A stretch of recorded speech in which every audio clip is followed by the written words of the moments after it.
Hey guys, welcome to Source Point. This is Rishika. आज अभी हम लोग डिस्कस करने वाले हैं वीज़नाइज की PT 365 जो कि हमारी अपडेटेड मटेरियल चल रही है मार्च टू मई।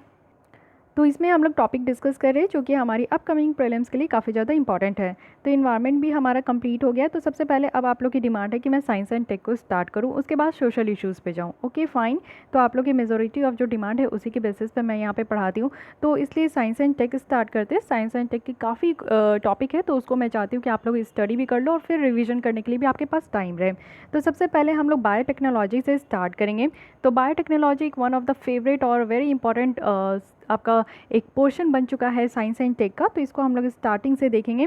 यहाँ पे दो टॉपिक है। सबसे पहले जो है हम लोग Indian initiative on earth biogenome sequencing के बारे में डिटेल में पढ़ेंगे, और कुछ और इसी से रिलेटेड अगर इंपॉर्टेंट टॉपिक्स है जो कि इस 3 मंथ में आपका आया है तो उसको भी हम लोग देख लेंगे। और साथ ही साथ जो है अगर हम लोग को और टाइम लगे तो स्पेस रिलेटेड जो यहाँ पे टेक्नोलॉजी डेवलपमेंट है इसके बारे में भी देखेंगे। ब्लैक होल्स है, सन स्पॉट साइकिल्स है, एक्सो है। तो हर एक टॉपिक अपने आप में बहुत ज़्यादा इंपॉर्टेंट है। तो चलिए स्टार्ट करते हैं। और प्रीवियस लेसन देखने के लिए बस मेरे चैनल को सब्सक्राइब कीजिए। प्लेलिस्ट में आकर आप लोग स्टार्टिंग से देख सकते हो। तो आइए स्टार्ट करते हैं साइंस एंड टेक से हम लोग बायोटेक्नोलॉजी में। और बायोटेक्नोलॉजी में हमारी पहली जो यहाँ पे टॉपिक है वो है Indian initiative on earth biogenome sequencing. तो पहले समझने की कोशिश करते हैं कि ये बायोटेक्नोलॉजी होता क्या है। बायोटेक्नोलॉजी मीन्स ऐसी टेक्नोलॉजी जिसमें कि हम लोग बायोलॉजिकल सिस्टम या फिर किसी भी लिविंग ऑर्गेनिजम्स या फिर पार्ट ऑफ लिविंग ऑर्गेनिजम्स को इस तरीके से यूटिलाइज करना कि उससे कुछ हम लोग न्यू चीज़ यहाँ पे बना सके, डिफरेंट डिफरेंट प्रोडक्ट्स बना सके। तो प्रोडक्ट्स कहने का मतलब है कि जैसे आप लोग देखते हो कि जीनोम सीक्वेंसिंग करते हैं। तो अभी हम लोग देखेंगे कि ये होता क्या है। तो जीन एडिटिंग हो रहा है। इट मीन्स कि ये सारी चीज़ें क्या हो रही है कि हम जैसे ह्यूमन बींग के अंदर जो है हमारे जीन में जिस तरीके का डिफेक्ट देखने को मिलता है उसको कट करके हटा कर फिर हमें जो है एकदम से एक होता है ना कि उस डिजीज़ से छुटकारा मिल रहा है, या फिर हमारे आगे आने वाले जनरेशन्स को जो जिस तरीके का एक इनहेरिटेंट आपको डिजीज़ देखने को मिलेगा, जैसे कि डायबिटीज़ है, ये बीपी का जो प्रॉब्लम है, ये सारे डिजीज़ क्या होते हैं कि अगर पेरेंट्स को है तो वो बच्चों में भी ट्रांसफ़र होते हैं। तो आज की डेट में बायोटेक्नोलॉजी का इसलिए बहुत ज़्यादा इस्तेमाल हो रहा है कि इस तरीके से जो डिजीज़ ट्रांसफ़र हो रहा है one generation to another generation, और इस तरीके के डिजीज़ है जो कि लाइफ लॉन्ग है। यानी कि आप देखते हो कि आपके घर में भी शुगर होगा, मम्मी पापा या भाई बहन किसी को, तो वो पूरी ज़िंदगी उसका दवा खाते हैं। तो फिर उससे क्या होता है ना कि बॉडी वीक हो जाती है, अंदर ही अंदर बॉडी खोखली हो जाती है और भी ऑर्गन डैमेज हो जाते हैं। तो फिर क्या फ़ायदा होता है। तो इस तरीके के डिजीज़ का जो है आज तक कोई अच्छा मेडिसिन नहीं बना, एकदम से क्योर नहीं हो सकता है। ठीक है, आपको लाइफ टाइम खाना पड़ता है। तो तो क्या करना है कि ऐसे जो डिजीज़ है जो कि one generation to another generation जा रहे हैं तो उसको यहाँ पे प्रिवेंट करना है। तो उसके लिए जीन एडिटिंग देखते हैं, जीनोम सीक्वेंसिंग देखते हैं। तो ये सारे बहुत सारे मेथडोलॉजी है जो कि इस बायोटेक्नोलॉजी के थ्रू निकला है। तो अब यहाँ पे पहले इसकी बात कर लेते हैं कि न्यूज़ में क्यों है। Jawaharlal Nehru tropical botanical garden और रिसर्च इंस्टीट्यूट जो कि इनके द्वारा सेलेक्ट किया गया है कि ये इंडियन इनिशिएटिव ऑन अर्थ बायोजीनोम जो सीक्वेंसिंग है इसमें ये पार्टिसिपेट करेंगे। तो अब इनके बारे में समझ लेते हैं। पहले ये जो आपका इंस्टीट्यूट है Jawaharlal Nehru tropic bio botanic garden and research institute, ये एक autonomous research and development organisation है जो कि आपको केरल में देखने को मिलेगा। इसके ये रिकॉग्नाइज किया गया as a national centre of excellence, वो भी ex-situ conservation and sustainable utilisation of tropical जो प्लांट डाइवर्सिटी है उसके बेसिस पे। तो यहाँ पे क्या है कि नेशनल सेंटर फॉर एक्सीलेंस है जिसको कि NCE भी कहते हैं। तो इसमें जो भी इंस्टीट्यूट बहुत ही अच्छे होते हैं ना उसको इसके अंदर लाया जाता है। तो ये ex-situ कंजर्वेशन है, यानी कि बाहर जैसे कि बोटानिक आप देखते हो उसके नाम पे ही है कि बोटानिक गार्डन। तो बोटनिकल गार्डन आप लोग वगैरह जू वगैरह घूमने जाते हो तो वो क्या होता है कि एक ऐसा एरिया बनाया जाता है जहाँ पे different different species different different जगह से लाकर वहाँ पे कंजर्व किया जाता है। तो उसके नेचुरल इन्वायरमेंट में नहीं, उसके नेचुरल हैबिटाट को कंजर्व करना उसको हम लोग नेशनल पार्क बायो सेंचुरी वगैरह बोलते हैं, वाइल्ड लाइफ सेंचुरी। लेकिन अगर उसको कहीं और हम लोग रिप्लेस करके कोई अलग जगह से उसको कंजर्व करें तो उसको हम लोग क्या कहते हैं एक्सीटिव कंजर्वेशन। तो यहाँ पे ट्रॉपिकल प्लांट डाइवर्सिटी को जो है कंजर्व करने का यहाँ पे आपका काम किया जाता है इस ऑर्गेनाइजेशन के अंदर। अब बात करते हैं इंडियन इनिशिएटिव जो कि अर्थ बायोजीनोम सीक्वेंसिंग के ऊपर है। तो ये प्रोजेक्ट का एम यही है कि जो जेनेटिक इन्फॉर्मेशन है उसको डिकोड करना और सारे स्पीसीज़ ऑफ प्लांट को जानना और सारे स्पीसीज़ ऑफ एनिमल को जानना। यानी कि जीन जो हमारे बॉडी में होता है, जैसे कि आप देखते हो कि कुछ नेचर कैरेक्टर जो है एक जनरेशन से दूसरे जनरेशन में ट्रांसफ़र होता है। तो वो किस वजह से होता है, हमारे बॉडी में जिन होता है। अब ये जिन कहाँ होता है, जिन माइटोकॉन्ड्रिया में होता है, जिसकी वजह से जो है ना आप देखते हो कि आपके जो है हेयर्स आपकी मम्मी से सिमिलर है, आपकी फेस कटिंग आपके पापा से सिमिलर है, आपकी हाइट पापा पे गई है, मम्मी पे गई है, या फिर आपके रिलेटिव पे गई है। तो ये सारा जो है ना कुछ आपका कैरेक्टरिस्टिक होता है जो कि ट्रांसफ़र होता है, तो ये जिन के कारण होता है। तो इसीलिए यहाँ पे जिन के बारे में स्टडी किया जाएगा। जेनेटिक जो इन्फॉर्मेशन है वो सारे स्पीसीज़ ऑफ प्लांट और एनिमल को यहाँ पे लिया जाएगा। इस तरीके का या एक है एम है इस प्रोजेक्ट का। जो national institute of plant genome research new Delhi का है, वो यहाँ पे कोऑर्डिनेटिंग सेंटर है और यहाँ पे 24 इंस्टीट्यूशन टोटल इन्वॉल्व है। ये जो प्रोजेक्ट है ये अर्थ का जो बायो जीनोम प्रोजेक्ट है, जो कि हमारा बहुत बड़ा प्रोजेक्ट है, उसी का एक पार्ट है। होल जीनोम सिक्वेंसिंग जो है इसमें कितना करना है, तो 1000 स्पीसीज़ ऑफ प्लांट और एनिमल होंगे जिनको यहाँ पे इनिशियल फेज़ में लिया जाएगा और इसको 5 साल में आपका कंप्लीट किया जाएगा। और इसका कॉस्ट कितना बताया जा रहा है, तो कॉस्ट है यहाँ पे 440 करोड़ रुपीज़। ठीक है, तो क्या है कि होल जो जीनोम सिक्वेंसिंग है 1000 स्पीसीज़ का, वो भी प्लांट और एनिमल्स का, तो वो यहाँ पे इनिशियल फेज़ में लिया जाएगा और इसको 5 साल का टारगेट है कि इसको कंप्लीट करना है। तो इस प्रोजेक्ट से हेल्प क्या होगा, सबसे पहला इस प्रोजेक्ट से हेल्प यही होगा कि यहाँ पे जो इंडेंजर्ड और जो इकोनॉमिकली इम्पॉर्टेंट स्पीसीज़ है, जो इकोनॉमिक पर्सपेक्टिव से जो इम्पॉर्टेंट स्पीसीज़ होते हैं उनको कलेक्ट और प्रिजर्व कर पाएंगे। साथ ही प्रिवेंशन ऑफ बायोपायरेसी होगा। बायोपायरेसी क्या होता है, बायोपायरेसी कहने का मतलब है कि जो जेनेटिक कोड होता है, यानी कि जो प्लांट और एनिमल का एक जिन का कोड होता है, उसके एक्सप्लॉयटेटिव यूज़ होता है, यानी कि लोग गलत तरीके से भी यूज़ करते हैं। क्योंकि आप लोगों को पता है कि गलत तरीके से लोग तभी यूज़ करते हैं किसी चीज़ को जब उसमें प्रॉफिट होता है, एक्स्ट्रा प्रॉफिट होता है। तो इसीलिए जो इस तरीके से बायोपायरेसी होता है, पायरेसी मीन्स आप लोग जान ही रहे हो कि आपका ये चोरी करना के टर्म में आता है, तो बिना किसी कंपेंसेट किए हुए कंट्रीज़ को, तो इसीलिए यहाँ पे बायोपायरेसी से भी ये प्रिवेंट किया जाएगा। तो अब समझते हैं कि अर्थ ये बायोजीनोम प्रोजेक्ट है क्या। ये एक ग्लोबल एफर्ट है जो कि 2018 में ही लॉन्च किया गया था। तो इसमें साइंटिफिक पार्टनर्स और फंडर्स देखने को मिलेंगे जो कि अराउंड द ग्लोब है। इसका मेन एम यही है कि सारे अर्थ में जितने भी यूकारियोटिक बायोडाइवर्सिटी है ना, उनके यहाँ पे जीनोम को, यानी कि जो कैरेक्टराइज किया गया है जीनोम को, उनके सीक्वेंस कैटलॉग को, और जो कैरेक्टराइज जीनोम है उनको यहाँ पे ओवर ऑफ 10 ईयर्स की जो पीरियड है ना, उसमें इसको यहाँ पे सीक्वेंस करना है। यानी कि जितने भी यहाँ पे अर्थ में जो यूकारियोटिक बायोडाइवर्सिटी है उनके जीन को यहाँ पे जो है सीक्वेंस करना है, वो भी 10 ईयर्स का, यहाँ पे जो आपका ओवर द टाइम पीरियड है। तो ये इसका मेन एम है। यूकारियोटिक कहने का क्या मतलब है देख लेंगे अभी आगे। यूकारियोटिक का कहने का क्या मतलब है, विज़न क्या है, विज़न कहने का मतलब है कि एक नया फाउंडेशन यहाँ पे बायोलॉजी के लिए क्रिएट किया जाएगा जिससे कि कुछ सॉल्यूशन निकलेगा। अब सॉल्यूशन कैसा, जैसे कि हम लोग देख रहे हैं कि क्लाइमेट चेंज के कारण बहुत ज़्यादा बदलाव हो रहा है, हमारे इकोसिस्टम, हमारी बायोडाइवर्सिटी कहीं ना कहीं डिग्रेड होते जा रही है, डिस्ट्रॉय होते जा रही है। तो उसको हम लोग को प्रिजर्व करना है और एक सस्टेन ह्यूमन सोसाइटी प्रोवाइड करना है, क्योंकि इन्वायरमेंट अगर नुकसान होगा इन्वायरमेंट को, तो हम लोग भी सही से नहीं रह पाएंगे। आप लोग को पता है कि जैसे एयर पॉल्यूशन बहुत ज़्यादा बढ़ गया था दिल्ली में, तो उसके बाद बच्चों की स्कूल तक बंद कर दी गई थी क्योंकि बच्चे सांस नहीं ले पा रहे थे, उनको बहुत ज़्यादा जो है लंग प्रॉब्लम भी हो सकती है। इवन लोग भी यहाँ पे जो दिल्ली के हैं उनको भी सही तरीके से जो है ना वो इनहेल नहीं कर पा रहे थे। इवन मैं भी एक्सपीरियंस आपको बताती हूँ कि मैं मॉर्निंग में जब बाहर निकली थी तो मेरे आईज़ में ना थोड़ी ईचिंग हो रहे थे। एक होता है ना कि आप जब मॉर्निंग में बाहर निकलो तो कितना अच्छा वेदर होता है, मन करता है और ज़्यादा टाइम स्पेंड करूँ मैं इन्वायरमेंट में। लेकिन उस समय ऐसा था ना कि जब बहुत ज़्यादा एयर पॉल्यूशन था तो बाहर निकलने पे भी आइज़ में ना इरिटेशन हो रहा था, आइज़ ओपन होने का मन नहीं कर रहा था, इस तरीके का वेदर हो चुका था।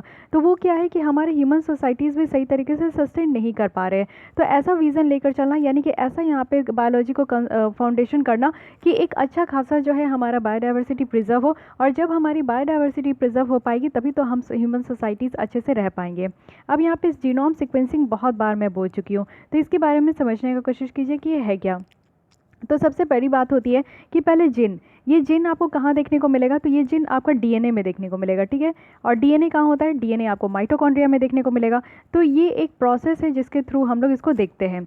उसके बाद अगर हम लोग बात करें जीनोम की, तो जीनोम क्या होता है, एक ऑर्गेनिजम्स होता है जो कि कंप्लीट सेट ऑफ डीएनए है, यानी कि डीएनए में बहुत सारे जिन होते हैं। मैं इससे पहले बोली थी कि डीएनए कहाँ होता है, माइटोकॉन्ड्रिया में होता है, ठीक है। तो वो भी आपका करेक्ट है, उसको आप इनकरेक्ट नहीं कह सकते हो, क्योंकि माइटोकॉन्ड्रिया है, उसके अंदर डीएनए होता है, उसके अंदर जिन होता है, ठीक है। तो जिन कहाँ पे है, आपका डीएनए के अंदर भी है, या फिर आप लोग माइटोकॉन्ड्रिया के अंदर भी कह सकते हो। लेकिन बेसिकली अगर हम लोग एक डीएनए लेते हैं, डीएनए के अंदर बहुत सारे जिन होते हैं, तो ये जो कंप्लीट सेट है ना आपका डीएनए का, इसको जीनोम कहते हैं। A group of gene is known as genome, ऐसे भी कह सकते हैं। डीएनए कहने का क्या मतलब है, डीऑक्सीराइबोन्यूक्लिक एसिड।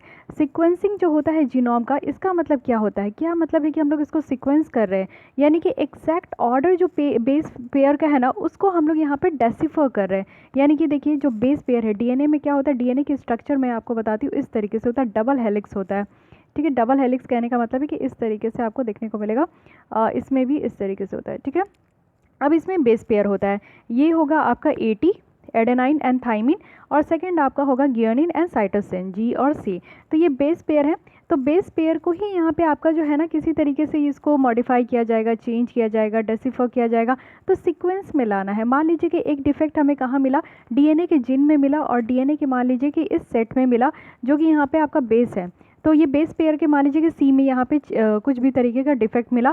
मान लीजिए कि डायबिटीज़ जो आपका ट्रांसफ़र होता है वो यहाँ पे, यानी कि एक जनरेशन से दूसरे जनरेशन में, ये साइटोसिन के कारण ही होता है। तो साइटोसिन को क्या करना है कि यहाँ पे सीक्वेंस करना है, यानी कि इसमें जो भी यहाँ पे बुराइयाँ है या फिर जो भी यहाँ पे डिफेक्ट है उसको यहाँ पे हटाकर इसको सही से जो है रिपेयर करना है। ठीक है, तो इसको कहते हैं डीएनए सीक्वेंसिंग। जिस तरीके से यहाँ पे बेस पेयर को अरेंज किया जा रहा है और वेरिएशन, म्यूटेशन देखने को मिलता है पैटर्न में, तो यहाँ से आपका क्ल्यू निकलता है कि कैसे इंडिविजुअल की हेल्थ है और इल हेल्थ है, या फिर इनहेरिटेड है, या फिर एक्वायर्ड है। यानी कि इस तरीके से जो मैं अभी आपको बताई कि साइटोसिन में जो हम लोग यहाँ पे प्रॉब्लम देखने को मिल रहा है मान लीजिए, तो इससे हम लोग एक बॉडी का अंदाज़ा लगा पाएंगे कि ये कितनी हेल्दी बॉडी है या फिर बीमार बॉडी है या फिर किस तरीके की बॉडी है। ठीक है, तो यहाँ पे जीनोम सीक्वेंसिंग करने से ना किसी के भी हेल्थ के बारे में डिटेल पता चल जाएगा।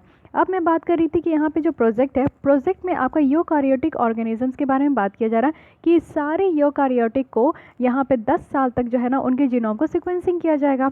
तो यूकारियोटिक ऑर्गेनिजम्स वो सारे सेल होते हैं जो कि न्यूक्लियस या फिर ऑर्गेनेल्स में कंटेन होते हैं, और ये जो है ना प्लाज्मा मेम्बर से आप देखोगे कि इनक्लोज होते हैं, यानी कि ये ऑर्गेनिज्म से इनके चारों ओर प्लाज्मा मेम्ब्रेन होगा, और इस तरीके का ये एक सेल है जिसको हम लोग यूकारियोटिक ऑर्गेनिजम्स कहते हैं। इसमें आपका प्रोटोजोआ, फंजाई, प्लांट और एनिमल ये सब इंक्लूड है। इसी के साथ साथ आपका दूसरा टाइप क्या होता है, प्रोकारियोटिक सेल होता है, यानी कि हमारे शरीर में पूरे सेल है ना, टिश्यूज़ है, सेल है, तो ये सारी चीज़ें क्या होती है, सेल है जिसको कोशिका कहते हैं, ग्रुप ऑफ सेल को हम लोग टिश्यू कहते हैं। तो यहाँ पे क्या है ना कि दो तरीके के होते हैं सेल, एक तो यूकारियोटिक होता है जिसमें कि अभी जीनोम सीक्वेंसिंग का काम किया जाएगा, एक प्रोकारियोटिक होता है जिसमें कि जो सेल है ना इसमें आपका ट्रू न्यूक्लाई नहीं होता है। जैसे कि आप देखो कि ये सेल कहाँ होता है, यूकारियोटिक सेल कहाँ होता है, तो न्यूक्लियस में होता है।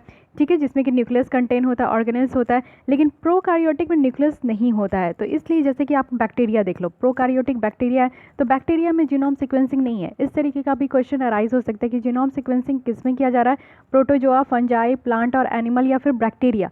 तो आपको समझ में आना चाहिए कि उस समय कि वहाँ पे आपको बैक्टीरिया को रिमूव करना है, क्योंकि बैक्टीरिया में आपका जीनोम सीक्वेंसिंग नहीं किया जाएगा। तो ये हो गई पूरी बात हमारी जीनोम सीक्वेंसिंग की। अब कुछ और अदर न्यूज़ देख लेते हैं, इंपॉर्टेंट टॉपिक जो न्यूज़ में रहा है, मीथेन ऑक्सीडाइजिंग बैक्टीरिया, जिसको कि मिथेनोट्रॉप्स भी कह रहे हैं।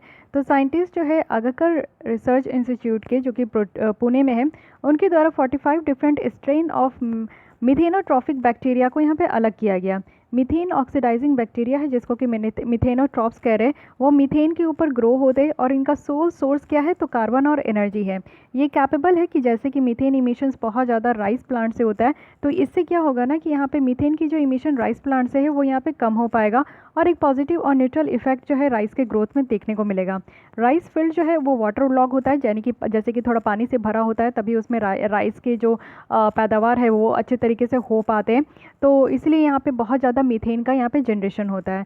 तो ग्लोबल जो है इससे क्या हो पाएगा कि अगर मिथेनो ट्रॉप से आप देखोगे तो 10% तक जो ग्लोबल मीथेन इमिशन है वो यहाँ पे कम हो पाएगा। तो एक ग्रेट इफेक्ट आप कह सकते हो कि मीथेन इमिशन को कम करने के लिए। तो मीथेन क्या है, मीथेन एक second most important green house gas है आफ्टर कार्बन डाइऑक्साइड। 26 टाइम्स ये मोर पोटेंट है अगर हम लोग इसको कार्बन डाइऑक्साइड के कंपैरिजन में देखें। लेकिन राइस फील्ड की अगर बात करें तो मिथेनोट्रॉप्स जो है एक एक्टिव है, जो कि यहाँ पे रूट और जो सॉइल वाटर इंटरफेस है उसमें एक एक्टिव जैसा काम करेगा। यहाँ पे मीथेन की जो इमिशन है वो कम हो पाएगी। अगर हम लोग यहाँ पे बायोमीथेन की बात करें जो कि वेस्ट से जनरेट होता है, तो इसको भी हम लोग मिथेनोट्रॉप्स में यूज़ कर सकते हैं, जिससे कि जो वैल्यू एडेड प्रोडक्ट है उसमें हम लोग कन्वर्ट करके, जैसे कि सिंगल सेल प्रोटीन हो गया, यहाँ पे कैरोटिनॉइड हो गया, बायोडीजल हो गया, तो ये सब से हम लोग जो है ना यहाँ पे कन्वर्ट करके इसको यूज़ कर सकते हैं, जिससे क्या होगा कि ग्लोबल वार्मिंग की रिडक्शन होगी, क्योंकि ग्रीन हाउस गैस की इमिशन यहाँ पे कम हो पाएगी। तो ये भी समझ में आ गया। तो मिथेनोट्रॉप्स आपको ध्यान रखना है। अब आते हैं स्पेस रिलेटेड टेक्नोलॉजिकल डेवलपमेंट में। सबसे पहला यहाँ पे क्या है कि ब्लैक होल्स है। तो ब्लैक होल के बारे में समझते हैं न्यूज़ में क्यों है। GW190412 एक फर्स्ट ऑब्जर्वेशन है बाइनरी ब्लैक होल का, जो कि मर्जर यहाँ पे दिखाया जा रहा है, यानी कि दो ब्लैक होल को यहाँ पे डिफरेंट मास का जो है उसको यहाँ पे आपका मर्ज किया गया है। स्टडी के द्वारा ये कंफर्म किया गया है कि जो प्रीमॉर्डियल ब्लैक होल है ये बॉर्न कैसे हुआ, ये आपका जन्म कैसे लिया, तो टाइनी बम्प से, जो कि पोटेंशियल एनर्जी लेवल यूनिवर्स में देखने को मिला एट द टाइम जब ये एक्सपेंड हो रहा था। ऐसा बिग बैंग थ्योरी के बाद से भी ऐसा कहा जा रहा है कि जो हमारा यूनिवर्स है वो कंटिन्यूसली एक्सपेंड होते जा रहा है, यानी कि बढ़ता जा रहा है। तो ये एक्सपेंड होने से यहाँ पे आपको देखने को मिलेगा कि यहाँ पे ब्लैक होल्स जो है ये भी आपका यहाँ पे बॉर्न हो रहा है, जन्म हो रहा है। तो बात करते हैं, यहाँ पे आप लोग देख सकते हो कि इस तरीके का ब्लैक होल की बात किया जा रहा है। अब ब्लैक होल के बारे में डिटेल देखते हैं।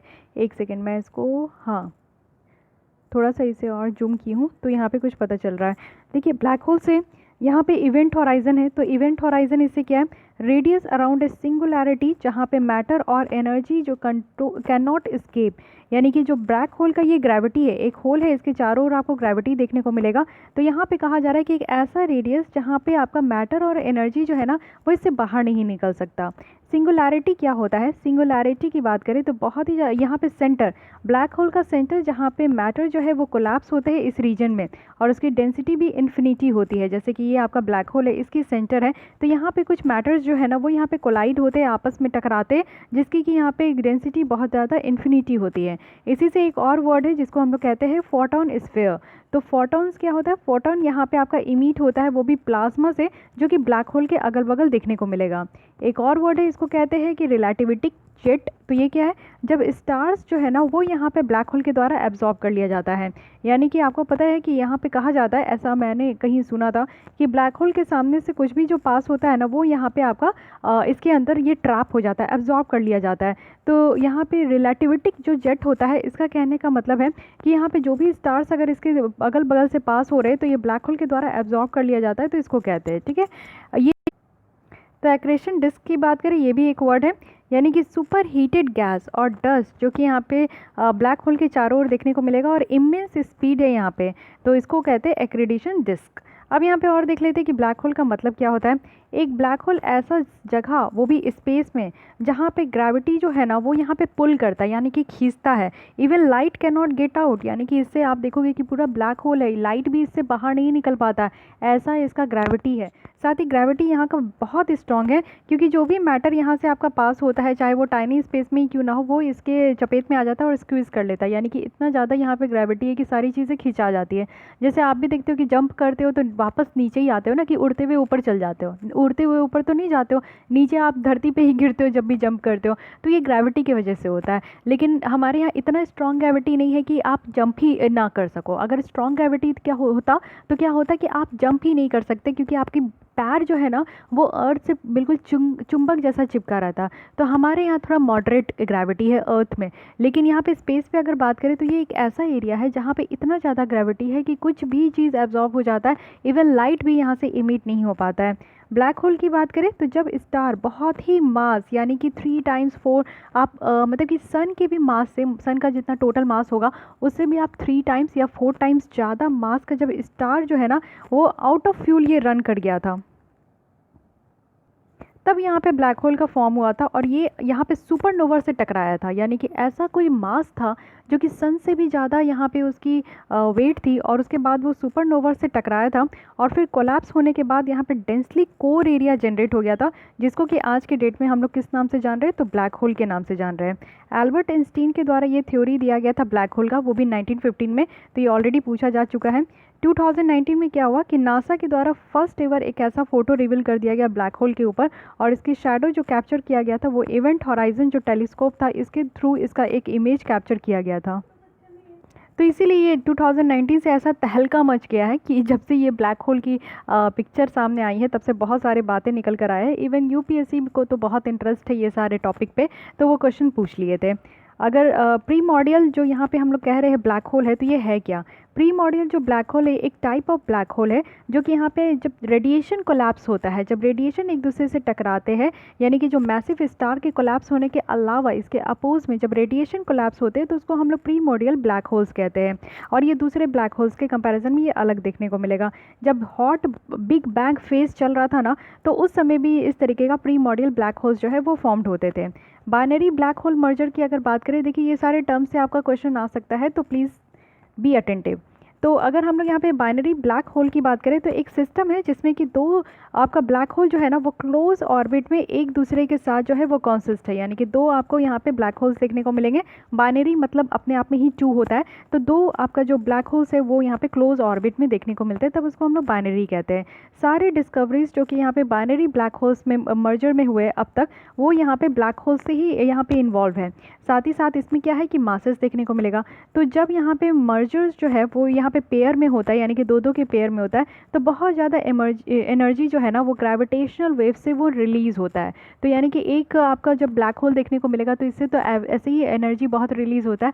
तो जब दो दो ब्लैक होल एक साथ रहेंगे क्लोज ऑर्बिट में, तो फिर इससे जो है बहुत ज़्यादा एनर्जी इमिट होगा। ग्रेविटेशनल वेव की बात कर लेते हैं कि व्हाट इज़ ग्रेविटेशनल वेव। तो ग्रेविटेशनल वेव जो है ये स्पेस टाइम में आपको रिपल देखने को मिलेगा, और ये स्पीड ऑफ लाइट जैसे ये ट्रैवल करते हैं, और यहाँ पे कुछ वायलेंट और एनर्जेटिक प्रोसेस भी यूनिवर्स में देखने को मिलेगा।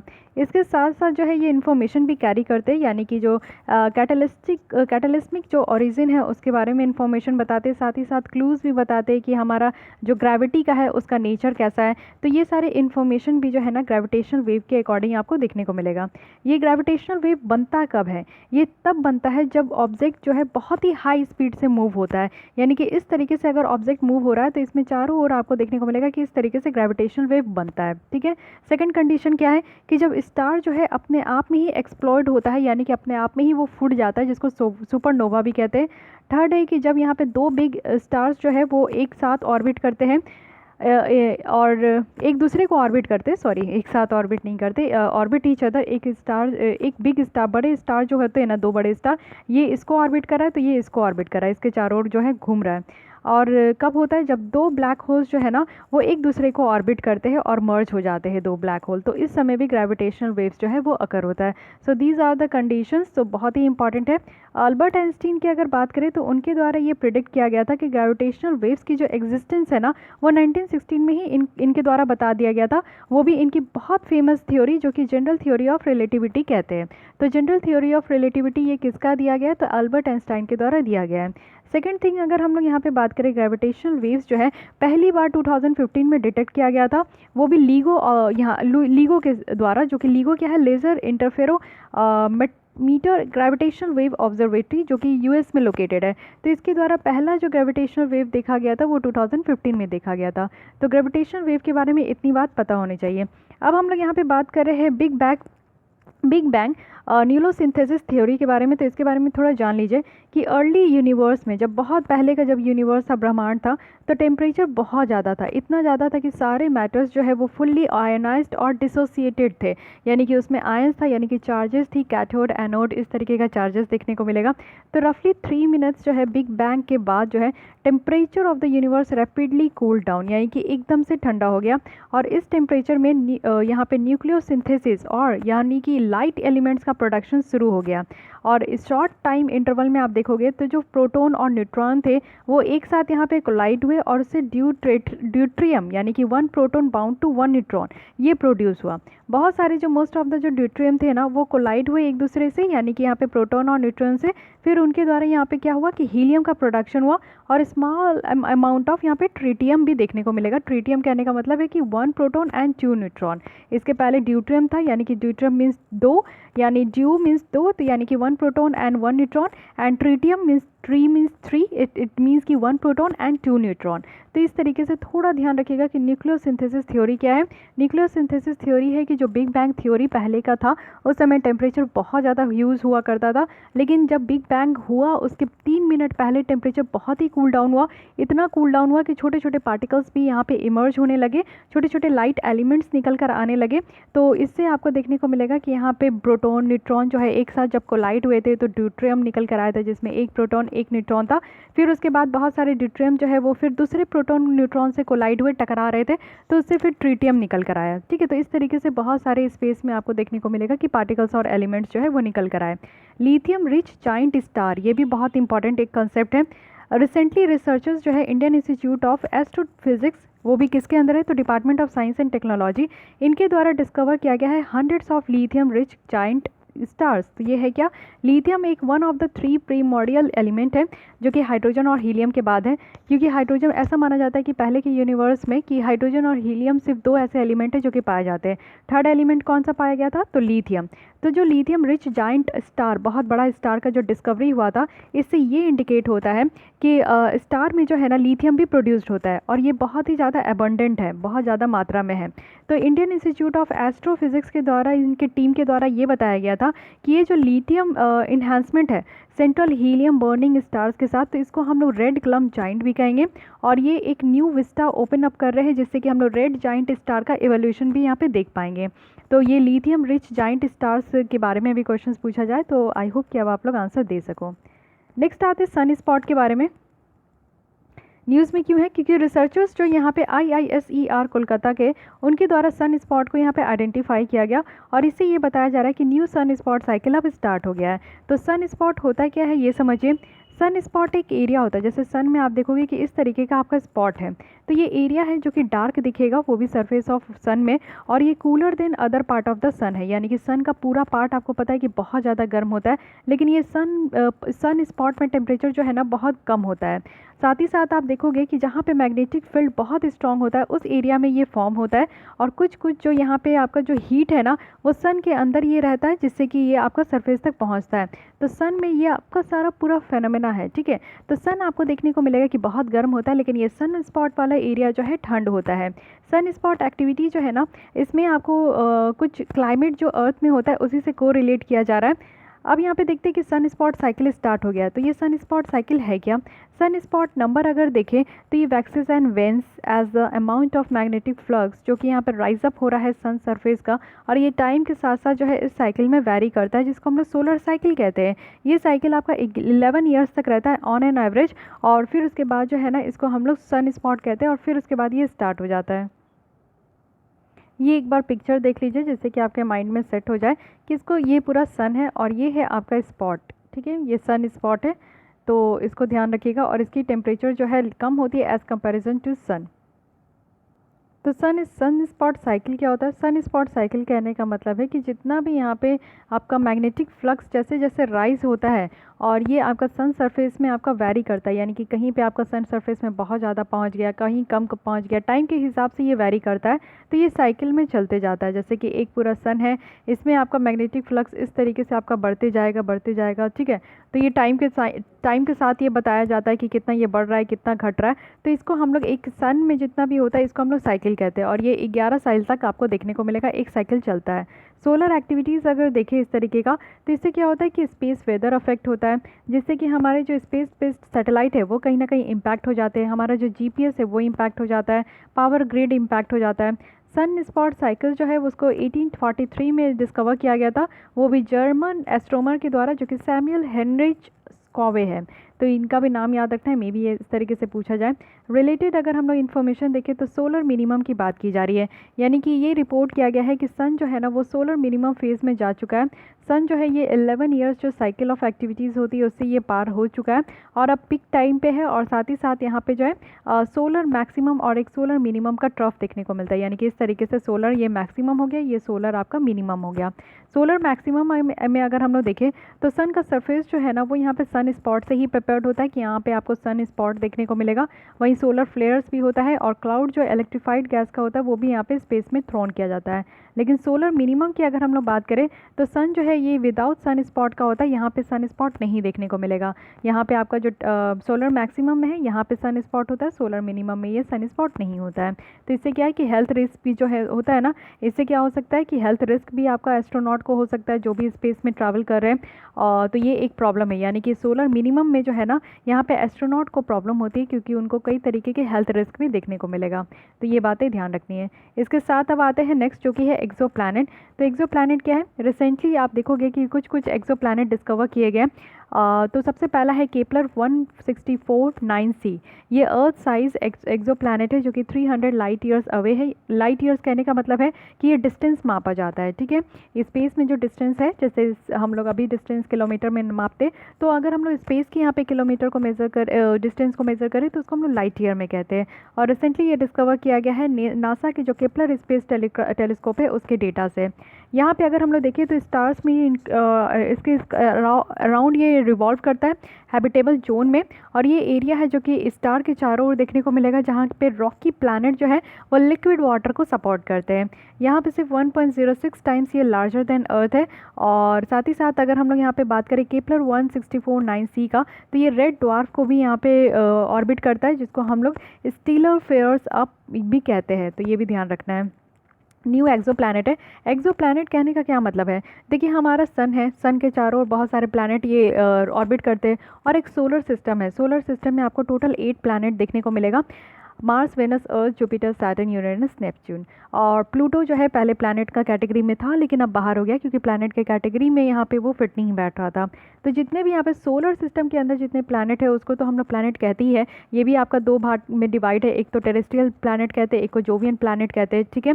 एक इनर प्लैनेट कहते हैं, एक आउटर प्लैनेट कहते हैं, तो इस तरीके से वो डिवाइडेड है। लेकिन इस सोलर सिस्टम से बाहर भी बहुत सारे प्लैनेट है जिसको कि अभी बहुत ज़्यादा नंबर पर ये डिस्कवर किया जा रहा है, तो इसको कहते हैं एक्सो प्लैनेट। एक्सो मीन्स बाहर, यानी कि सोलर सिस्टम से जो बाहर है उसको हम लोग एक्सो प्लैनेट कहते हैं। एक्सो प्लैनेट की बात करें तो ये वो प्लैनेट होते हैं जो कि अराउंड स्टार्स को ये ऑर्बिट करते हैं, ना कि सन को ऑर्बिट करते हैं। तो ये भी एक फंडा, ये भी ध्यान रखना है, यानी कि जो स्टार्स होते हैं बहुत सारे पूरे स्काई में सोलर सिस्टम के बाहर है, और जो स्टार को ऑर्बिट करते हैं उसको हम लोग एक्सो प्लैनेट कहते हैं। ये बहुत हार्ड होते हैं, यानी कि इसको टेलीस्कोप से भी हम लोग नहीं देख पाते, क्योंकि ये स्टार की जो ब्राइट लाइट होते हैं ना उसके वो पीछे कहीं ना कहीं ढके होते हैं। इसी के साथ साथ सुपर अर्थ भी एक कंसेप्ट निकल कर आया। तो सुपर अर्थ का क्या मतलब है? ये एक एक्सो प्लैनेट होता है जो कि अर्थ के साइज से ही सिमिलर होता है, लेकिन इसका मास अगर देखें तो अर्थ से ज़्यादा होता है, और लार्जर प्लैनेट यानी कि less than a larger planet like Uranus और नेपच्यून। आप लोग देखते हो यूरेनस और नेपच्यून बहुत बड़ा प्लैनेट है, तो उस हिसाब से देखने को मिलेगा कि उसी से थोड़ा सा कम ही होता है। और न्यू जो सुपर अर्थ है उसको डिस्कवर किया गया है सेंटर ऑफ आवर गैलेक्सी का, सेंटर ऑफ आवर गैलेक्सी में। तो सुपर अर्थ भी याद रखना है, यानी कि हमारे अर्थ जैसा ही साइज है, और अर्थ से ज़्यादा जो है इसका मास देखने को मिलेगा, जैसे नेपच्यून और यहाँ पे यूरेनस है उस हिसाब से देखने को मिलेगा। तो एक्सो प्लैनेट एंड सुपर अर्थ ये भी ध्यान रखना है। उसके बाद नेक्स्ट जो यहाँ पे एक्सो प्लैनेट है वो है K2-18b। तो ये मोर देन 8 टाइम्स जो है, यानी कि अर्थ के मास से भी ये 8 टाइम्स ये ज़्यादा बड़ा है, और ये ड्वार्फ जो स्टार है उसको ये ऑर्बिट करता है, यानी कि 124 लाइट ईयर्स है। तो यानी कि एक्सो प्लैनेट आप लोग देख रहे हो कि ये स्टार को ही ऑर्बिट करते हैं, हमारे सोलर सिस्टम से भी बाहर है। WASP-76b है, ये 640 लाइट ईयर्स है अवे फ्रॉम अर्थ, यानी कि 640 आप यहाँ पे समझ सकते हो कि इतना दूरी में है अर्थ से। और रिसेंटली लिक्विड आयरन रेन जो है वो यहाँ पे स्पॉट किया गया है। अब इसी से कुछ रिलेटेड इन्फॉर्मेशन देख लेते हैं। एक है यहाँ पे फोमलहॉट बी। तो रिसेंटली रिसर्चर्स के द्वारा ये कंफर्म किया गया है कि पहले के जो डिस्कवर्ड एक्सोप्लैनेट थे फोमलहॉट बी, ये अब एक्सोप्लैनेट नहीं है, एक जाइंट क्लाउड है, यानी कि एक डस्ट का, यानी कि कचड़े का ये आपको क्लाउड देखने को मिलेगा। सेकेंड है कि फोमलहॉट बी जो है ये 25 लाइट ईयर्स फ्रॉम अर्थ से ये लोकेटेड है, यानी कि इतनी दूरी में है। और फर्स्ट जो एक्सोप्लैनेट ये एवर डिस्कवर किया गया है जो कि नासा के हबल स्पेस टेलीस्कोप से 2004 में ही देखा गया था। तो पहले इसको जो कैटेगरी में रखा गया था कि ये यहाँ पे एक्सोप्लैनेट है, तो अब ये एक्सोप्लैनेट के कैटेगरी से इसको बाहर कर दिया गया है। अब आते हैं नासा मिशन भी एक देख लेते हैं। नासा मिशन में सबसे पहले अनीता है। Anita stand for Antarctic impulsive transit antenna. Antenna first NASA का ऑब्जर्वेटरी है जो कि न्यूट्रॉन्स के लिए है। एक रेडियो टेलीस्कोप है जो कि डिज़ाइन किया गया है कि अल्ट्रा हाई एनर्जी कॉस्मिक रे न्यूट्रॉन्स को यहाँ पे डिटेक्ट किया जाएगा। साइंटिफिक बलून जो कि यहाँ पे अंटार्कटिक कॉन्टिनेंट के ऊपर जो फ्लाई करता है, तो ये ध्यान रखना है। तो यहाँ पे अनीता के बारे में याद रखिएगा कि अंटार्कटिक रीजन में। अब यहाँ पे न्यूट्रॉन्स के बारे में समझते हैं। न्यूट्रॉन्स होता क्या है? ये सेकेंड मोस्ट अबाउंड पार्टिकल्स है यूनिवर्स में, और ये बहुत ही कम इंटरेक्ट करते, किसी भी और चीज़ से जो है बहुत कम इंटरेक्ट करते, और साथ ही इसमें कोई भी इलेक्ट्रिक चार्जेस नहीं होता है। नियरली इसको मासलेस समझा जाता है। और ये 3 डिफरेंट टाइप्स में होते हैं, 3 डिफरेंट फ्लेवर में होते हैं, जैसे कि इलेक्ट्रॉन न्यूट्रॉन्स है, म्यून्स न्यूट्रिनो है, और टाउ न्यूट्रिनो है। तो 3 तरीके के होते हैं, और ये कोर ऑफ द सन में ये प्रोड्यूस्ड होते हैं, और मिलियंस ऑफ देम जो है ना ये सोलर सिस्टम में घूमते रहते हैं। साथ ही साथ न्यूट्रॉन्स की बात करें तो ये आर्टिफिशियली भी इसको बनाया जा सकता है। ये लेस हार्मफुल होते हैं एलिमेंट्री पार्टिकल्स में और हार्डली ये इंटरेक्ट करते हैं किसी भी आप देखोगे मैटर में। तो ये बेनिफिट क्या है, क्यों हम लोग न्यूट्रॉन्स के बारे में इतना जानने का कोशिश कर रहे हैं? तो सबसे पहला क्या है कि हमारे जो यूनिवर्स का जो इवोल्यूशन हुआ है वो कैसे हुआ है, शायद इसको समझने में आसानी हो। डार्क मैटर, इसको समझने में आसानी हो। न्यूक्लियर न्यूक्लियर जो नॉन प्रोलिफरेशंस है उसके रोल को यहाँ पे हम लोग समझ पाए रिमोट मॉनिटरिंग के थ्रू। साथ ही जो जियो न्यूट्रॉन्स है उसको हम लोग स्टडी कर पाए, जिससे कि जो अर्थक्वेक होता है वो वार्निंग सिस्टम क्रिएट करने में हम लोग ज़्यादा हेल्पफुल हो सके, और जो नेचुरल रिसोर्सेज हैं हमारे अर्थ के अंडर में उसको हम लोग बेटर तरीके से देख सकें। तो न्यूट्रॉन्स का अपना ही एक बहुत बड़ा एडवांटेज है, जिसमें कि आप लोग देख सकते हो कि बेसिक चीज़ें यहाँ पे ज़रूरत है। हमारे नेचुरल रिसोर्सेज अर्थ में कहाँ कहाँ है वो हम लोग देख पाए। अर्थक्वेक वार्निंग सिस्टम जो है वो ज़रूरत से पहले अगर हमें मिल सके तो कितना अच्छा होगा। कुछ और अगर हम लोग यहाँ पे न्यूट्रिनो स्टडी प्रोजेक्ट देखें तो ये काफ़ी इंपॉर्टेंट है, प्लीज़ गाइस इसको ध्यान रखिएगा। लगुना है, LAGUNA stand for large apparatus studying grand unification and neutrino astrophysics in Europe, ये यूरोप का है। हाइपर कांडी डिटेक्टर है जो कि जापान का है। ड्यून कहाँ का है, यूएस का है। चाइना का यहाँ पे प्रपोज किया गया है न्यूट्रिनो ऑब्जर्वेटरी जो कि यहाँ पे जियामिंग प्रोविंस में। इंडिया बेस्ड कहाँ है, तो इंडिया का भी यहाँ पे न्यूट्रिनो ऑब्जर्वेटरी जो है वो थेनी डिस्ट्रिक्ट में साउथ तमिलनाडु में देखने को मिलेगा। तो एक यहाँ पे देख लेते हैं एंटी न्यूट्रॉन्स की बात की जाती है, यानी कि ये एंटी पार्टिकल्स है न्यूट्रॉन्स का, और ये प्रोड्यूस्ड होता है कहाँ, तो नेगेटिव बीटा डिके में। एंटी न्यूट्रॉन्स की बात करें जिसको कि न्यूट्रॉन्स भी कहते हैं, ये बहुत ही ज़्यादा पेनिट्रेटिंग होता है सब एटॉमिक पार्टिकल्स में, और ये आपका कैपेबल है कि अर्थ को जो है ना ये भी पास कर सके बिना किसी इंटरेक्शन के, तो इसको एंटी न्यूट्रॉन्स कहते हैं। न्यूट्रॉन्स और एंटी न्यूट्रॉन्स जो है ये फैमिली ऑफ लेप्टॉन से ये आपका बिलोंग करता है, जिसका मतलब है कि ये किसी भी जो है किसी भी थिंग से ये इंट्रैक्ट नहीं करते स्ट्रॉन्ग न्यूक्लियर फोर्स के वाया से। तो ये भी समझना है आपको, बहुत ही इंपॉर्टेंट ये सारा चीज़ है, तो ध्यान रखिएगा। तो आज के लिए इतना रखते हैं, नेक्स्ट हम लोग स्टार्ट करेंगे कि कुछ और नासा की इनिशिएटिव है जिसको कि हम लोग यहाँ पे समराइज़ कर लेंगे। तो आज के लिए बस इतनी ही रखते हैं गाइस। अगर आपको ये लेसन अच्छी लगती है तो लाइक कीजिए, क्योंकि आपकी एक लाइक से मुझे बहुत मोटिवेशन मिलती है। साथ ही अगर आप लोग को फिर भी कोई डाउट क्वेरी सजेशन है तो कमेंट कर सकते हैं। एंड आई विश कि आप लोग की अच्छी तरीके से प्रिपरेशन चल रही होगी, पूरे 10 दिन बचे हुए हैं, तो अच्छे से प्रिपेयर कीजिए। ज़्यादा टाइम अब रह नहीं गया है, फिर भी इसको लेकर कुछ डाउट क्वेरी सजेशन है तो आप लोग पूछ सकते हो। एंड मेक श्योर कि आप लोग सब्सक्राइब कर लियो, क्योंकि डेली बेसिस में आपको यहाँ पे लेसन देखने को मिलते हैं। So thank you.